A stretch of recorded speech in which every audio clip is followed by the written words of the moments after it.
Hello. Time is flying. It's Thursday, July the 2nd, and you are watching the BOTTEN and KLUMM show. Welcome everybody, welcome back. Hopefully you've been enjoying our series, and we've got another great show for you today. What we're really trying to do with this show is bring KLUMM and I, BOTTEN, we're trying to bring digital out of the back room, really, and get people who are really talking about how the digital world is transforming and helping people in their lives and making the world a better place. So we cover anything that remotely touches digital, which is more and more things these days. This is the stuff we love. We do. Yeah. So Kai, we had a great guest on our last show. Yeah. What about giving us a little recap of the fantastic pasta discussions and digital discussion we had? Yeah, at first we had a little pasta contest, and I think he did a great job. And so it was so unfair for me, but we are so close friends. I'm talking about API product manager Andrea Zulian from Swisscom here in Zurich, and he was broadcasting from Rome, and we were talking about digital marketplaces, of course. And this is where it's our Zen master of digital marketplaces. And I think the most exciting thing for me, and everything was exciting, but one thing that stuck in my head is we're always talking about developer portals and then how to make transition to make it more exciting to the business portal, and then everybody's talking about digital marketplaces. But what's the difference? And the difference, what I figured out during our talk with Andrea, was it's the attitude on how you drive a business portal and how you present it to serve digital to the department that are just try to expose something on the other hand to the customers. And if you do it in the way Andrea's doing it, then you've got a digital marketplace. Yeah, that's right. I mean, all great product managers and all great product people have that self-promotion, that the realization that you've got to make people understand why they'd want to consume your product. So yeah, that was such an enlightening discussion. It was fantastic. And we're spanning the globe again, right? We're spanning the globe once more. Man, we've got a guest again, and this time you always seem so surprised. So today's guest is on our show from Colombo in Sri Lanka, and it's the amazing, incredible Wasantha Weerakoone. Wasantha. Wasantha. Good to see you. Hello. Greetings, good to see you. Greetings to Colombo. And now we have you on the show. So thank you very much. Thank you. We're humbled to have you here. And we first met on the first API Asia conference when I opened the conference with a keynote. And so we met twice actually, and it was always so energizing to meet you. You are a high power person. Thank you so much for giving that introduction, Ken. Brian. So I think I'm more humbled to be around with you to discuss. I think we are going to discuss something, but I'm not going to talk about it. It's your show, right? Or my show? The stage is yours. I think the stage is yours. I'm gonna bring up the topic, and then Brian will kick in, right? Oh, really? Yeah. Because the topic today is ProceCanos and other digital noodles. So I think this is an analogy. I love the ProceCanos, and you could talk about it in a second, but like we do to all of our guests, you're going to have a little quiz. So we're taking the concept of the volcano, and we're going to talk about digital process. But I'm gonna hold up the name of 3 volcanoes, and I'd like you to just pronounce it if you can see that. Wait, this doesn't Kai, work. show me. Yeah. It doesn't make absolutely no sense what I just did. Popocatépetl. Perfect. No, one more right. time. One more time. Popocatépetl. Good. Yes. All right. The great Mexican volcano, which is actually erupting on June 4th. Actually, was the last eruption. All right. What about this one? Swanosea. I cannot see the balance, Jim. Ma. There you go. Sumansona Jim. I think it sounds like Indonesian. Yes. Good. You get points for that. Yeah. So Yeah. 5 extra points. Wasantha, Okay, 5 all right, extra last points. one. Last one. Here we go. How about this one? Niriagongo. I think Niriagongo. Yeah. it's somewhere around Colombo. It sounds so naturally. Not like, it should be African, right? Yes. No, I don't- you got it. Yeah. You got it. So Yeah, you got them that's all. Star. Perfect. It's in the Democratic Republic of Congo. Oh, I think okay. there's a little hint in it. In Congo. Congo. Oh, yeah. Thank you. So, Wow. ProceCanos, Yeah. and other digital noodles. What is this all about, Wasantha? Okay, so the ProceCanos for me, this is a little word that I invented. I don't think anybody can look for this one in a Wikipedia or anywhere, or any other dictionary. Every volcano there is on the surface of the crust of the earth, and in the inside of the earth, there is some processes going on, and which is trying to come out from the weakest point on your crust. It comes out and it creates a havoc. Mm-hmm. Yeah, you know how volcanoes are, like what happened to Pompeii. You come closer from there, right? Yeah, but I think even processes, every organization has a process. Mm-hmm. These processes within the organizations are very similar to that, waiting to come and erupt and break in the surface and disrupt the whole organization. So Yeah. I believe ProceCanos are very dangerous unless you are being able to manage that one and proactively engage on that. I love this Right. concept. Yeah. Yeah. So do I. Yeah, because it reminds you that, as you say, there are lots of processes going on in an organization that, I love the word proactive too, because if you're not managing it, you don't want these things to become obstacles or block, and that leads to some kind of problem with business continuity, right? Yeah, actually, Brian, the processes create friction. Every process has a friction. Friction creates heat, and that is how when the processes are breaking, or when they take time, or when they create friction, that is the time it start erupting, or it start disrupting the whole process. So I think you can see this one. This was happening on the past few months.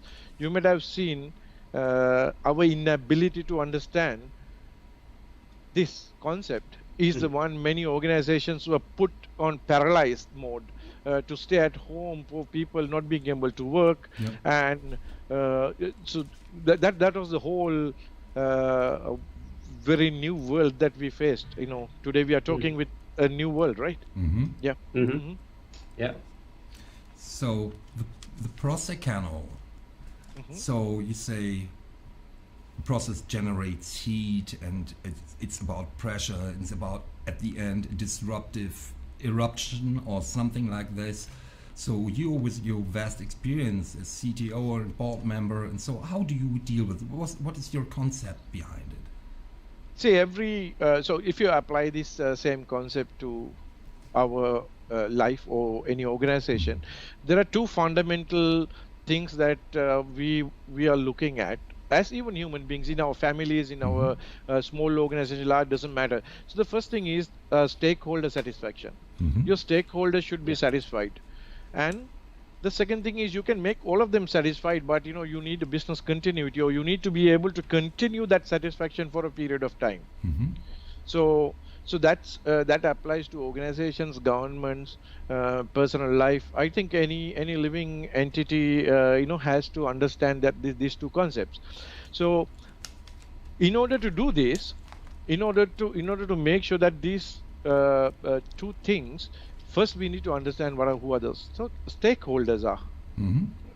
Like in our family life, maybe our wife, children, maybe parents and siblings, and whereas in business, it happens to be suppliers, and I would put the employees first. Actually, employees, suppliers, customers, as well as the owners of the company, as well as the government. End of the day, you have to be also a good citizen in the country, right?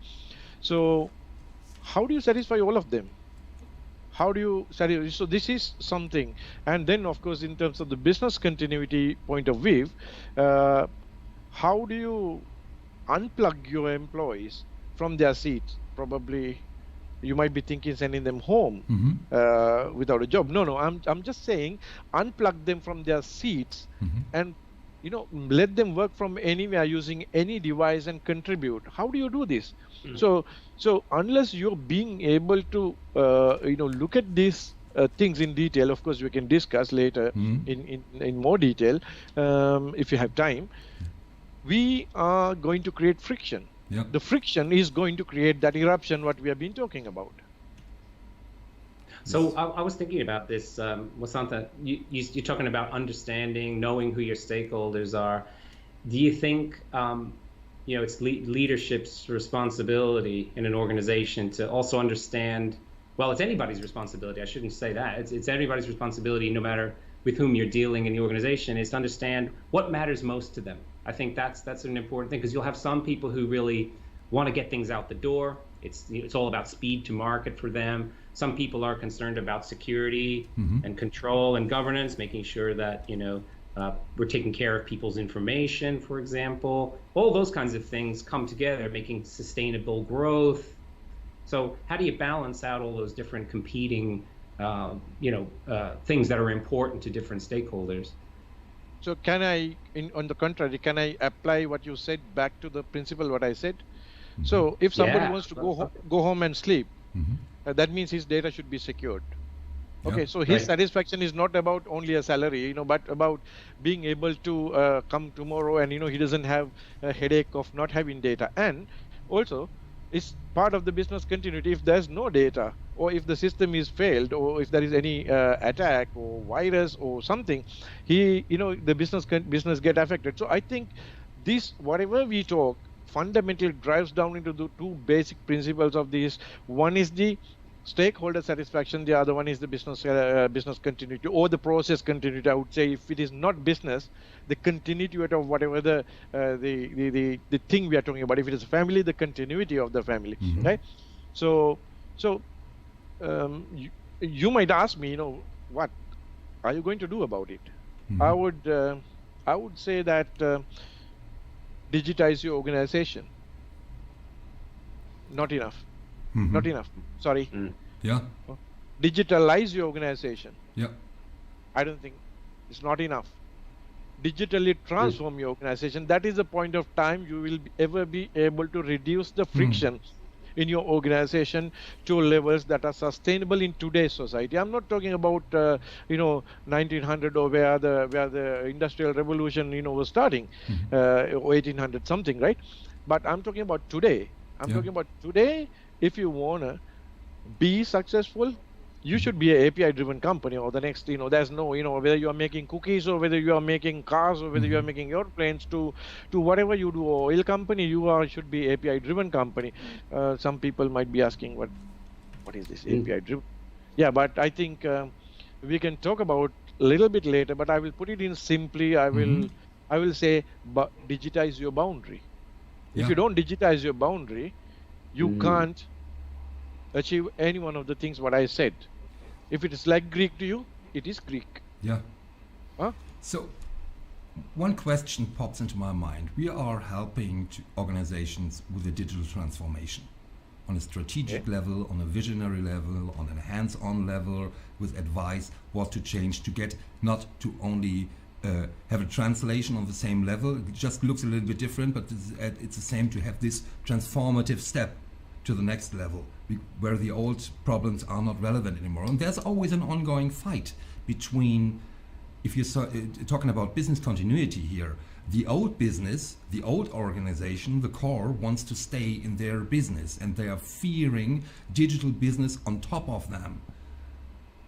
How do you treat this? So the conflict is not new to us. You and me, we have been in this industry for a long time. For an example, I will just take a completely different example, and I will walk into, getting into what you said. So you have right to be forgotten. Love that. And you have also right to be remembered if you're a criminal, right? So I don't understand, the limits of the lines of, how we define this morality of those stories. So leaving that aside, as a technical person, I would say, to try to answer your question is, I think organizations look at it this one in a 3-step process. First thing is, you need to, if you have not, look at things what you're doing. If it is mission critical to your operation, if it is not digitized, please do digitize those artifacts. First the artifacts, then move on to the second stage. Now all your important artifacts are being digitized. Now you can easily digitalize your organization. You can digitalize your organization. That means you can internally everyone working digitally, and sometimes you can also externally integrate people even by digitalizing, by digitizing the boundary to a certain extent. Okay, but you're not digitally transformed. To be digitally, to be digitally transformed, you need to do something. As you want me to tell now, or you are still cooking the ProceCanos? Are you serving with rice or are you serving with noodles? I think you can't be careful enough with rice. Okay, all right. So then I would say that I would tell what is to be done. So I think once you are digitalized, digital transformation comes from 2 different things. One is the ability for you to unplug your employees and reduce the pressure from the center of the center of explosion, away, from the middle organization to work from anywhere. That concept.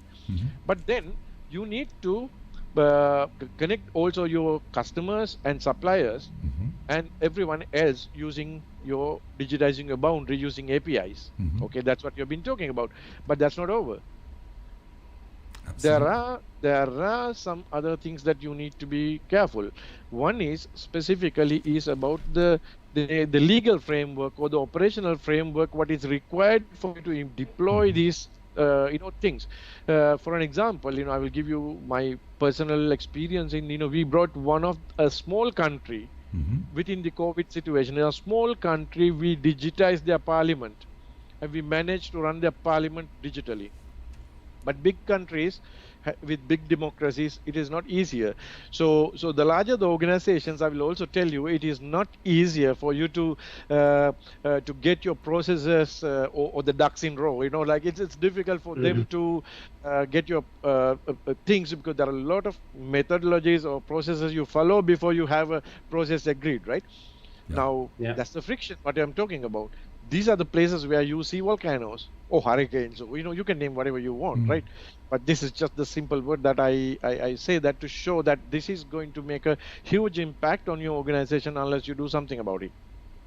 Yeah, the thing about the ProceCanos that I really like too is it does kind of bring it more into that life or death kind of scenario. Like you don't mess around when there's when you're monitoring volcanoes and getting buildings, putting building zones around a volcano is not really a good idea.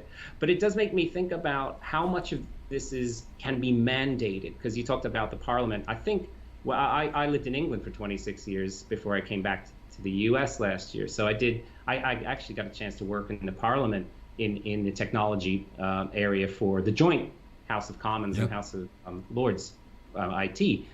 And one of the challenges that they were facing is how much to mandate that bringing everything online. And I think the UK did a pretty good job taking that approach of saying, you know what, you have a year, and all the local governments will have a year, all the counties, and then you'll have the central government all working together to actually get those processes. So now you can do your taxes just like that. You can get car, registration done, all just in a matter of like 3-4 clicks. So how much of it do you think is like a mandate from organizations like governments or the top of your corporation mandating it? Brian, you're asking a very tough question, because this is a political will. It's a political will. He does it always. Yeah, I know. So it's actually the political will. We have we don't lack any technology today to do all these things. I mean, I'm sitting in Asia, in one of the smallest maybe countries or economies in the world. We have as good technology as what any other country has, anywhere else in the world, and also we have tools. And we have people who are capable of doing it, but it's a political will to drive this one, and it is not easy to transform. So I would not be able to answer your question 100%, but my saying is there will be ProceCanos that is shutting you down unless you're being able to respond to this. It doesn't matter, you're not, it doesn't matter whether you're a government or whether you're a private organization. It will hit you if you don't respond to it. I love what you said, that you're not lagging technology. This is what we are always saying. So we've got this model that every living system, living entity, like you mentioned before, has got 4 quadrants. It's mindset, it's behavior and communication, it's technology structures, our sweet spot. We no lag here. We just have to use it, and of course culture. Maybe a small country like your country is able, and even the government is able to just do it, to make this hops, this transformational hops earlier, if the mindset is already at the right spot, if the apple is ripe. Absolutely. I cannot agree with you more on that. So do you have any questions that you think that of what I said? My thinking probably provoked some people. They say, oh no, there are other things that is more important. We need to have funding, we need to have systems, we need to have infrastructure. Do you think I personally don't think these things matter when you have the will to drive that direction. In any organization will be able to transform their, especially with today's cloud adoption and availability of cloud technologies. Anyone can adapt this and move forward to safeguard themselves. And I think if you made a step on the ladder, on the transformative level ladder, on mindset, behavior, communication, and culture, it will be very easy to get the proper funding for a proper thing, because people understand why. Absolutely. So I'm so end of the day, time is money, right? Right. and where would you recognize this? The time is money. Most probably on your hairdresser and maybe your massage parlor, but all the other places, but other places you might not be, but in reality, we all have a limited resource. I think that is the biggest scarcity that we have. It doesn't matter whether it is you are in Europe or whether you are in Asia, whether you are in Americas. The time is the biggest resource, not the bandwidth, not the compute power, not the knowledge, not other things. So I think we should look at, organizations should look at bringing back satisfaction to their stakeholders and look for the continuity of their businesses, adapting the rules and methodologies what is required. So that's my 2 cents in this in this discussion. So where does the ProceCano fits in for you? You said you were going to cook something first. I'm always trying to connect cooking and telling cooking stories, and of course we can find something that really creates something like a volcano, and it's dangerous in the kitchen because friction, it's hot, and we are supplying a lot of energy, even my torch, my gas torch. But for me, it's exciting to hear about this. I love this picture of the ProceCano or the transform cano or whatever, that you need a certain kind of pressure and then you have to deal with friction. And this is what we're doing all the day, Brian. Absolutely. So if you put a lot of heat on while you're cooking, go ahead. Go ahead, Brian. Sorry. No, I was just going to say, I've loved volcanoes since I was a kid. I used to go to the library and get books about earthquakes and volcanoes, and I love the subject. And I read Simon Winchester's book about Krakatoa, So that was the Yeah. real first modern disaster, because right around that time, in 1883, I think it was, they had just first laid down the first world telegraph. So that was really one of the first big disasters where the whole world really knew about it. So it kind of made me think about learning from, like, even if you do have one of these ProceCano explosions, what do you think about learning from that terrible thing that's happened? And could that be a way for organizations to kind of focus and say, okay, well, we mustn't let that happen again? So, yes, very much. But I also have one more comment on this. So the disruption process, has taken different phases now. The volcanoes disrupt by erupting, but today the disruption happens by debilitating. That means we are not being able to move, we are not being able to go anywhere, we are stuck. So if you, while we are taking the same analogy of this eruptions of a volcano, there are many other things. That we have destroyed our environment. The temperature in the water is going up. We have water levels are going up, and we may have more and more natural disasters coming in.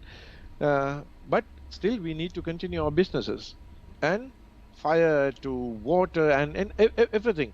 And then there are political and other instabilities that you see. Everything is based on friction. So I think we should, while we said that ProceCano is about the process, eruption with the friction, I believe that any friction in the society that is not being addressed digitally today will erupt tomorrow. Absolutely. Like a volcano. We've got 3 more minutes, and since we are the API guys, where do you see the role of APIs? Because people are not sure what's the meaning of APIs, and if they have to do it or do different stuff. I've got this slide. We're always talking about them. Yeah. So where do you see? I will show you something. Oh yeah. This is COVID-free API on greeting. Yeah. So that means I am keeping my distance and I'm saying hello to you. So I think the Open API 3, that is what is the most popular. So everyone should look at how to follow a standard, because if you don't follow that, I speak English now just because I want you to understand what I say. I'm sure that you have also your mother tongue other than English. You also speak Swiss, or you have any other language? German. Oh, German, right? Don't tell right, us similar, right? So yeah, okay, all right, okay, fine. And so we adapt to a common ground to communicate. So the APIs, API and Open API allows you to have disparate systems to communicate to each other in an easier, much more, we can say, addressable way, without understanding the nitty-gritty or the internalities of the other systems.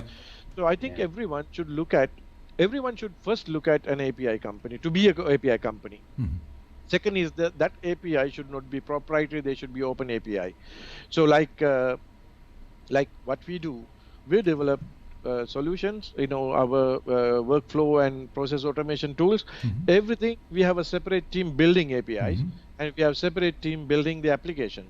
So everything what we built is based on API, our own API. We eat our own dog food to develop our own products and solutions. So does that answer your question? This sounds a bit like APIs are key. Definitely. Yeah. I would say my priority. Yeah. Okay. So we've got our recurring last question, Brian. Drop it. Yeah. Well, we're really keen to know what's next for you, Wasantha. What's next in your horizon? Actually, it's not easy to be fully open, full API based for organizations. So I want to be 100% API, 100% API based tools to release. So that's our dream. That's what we are working towards.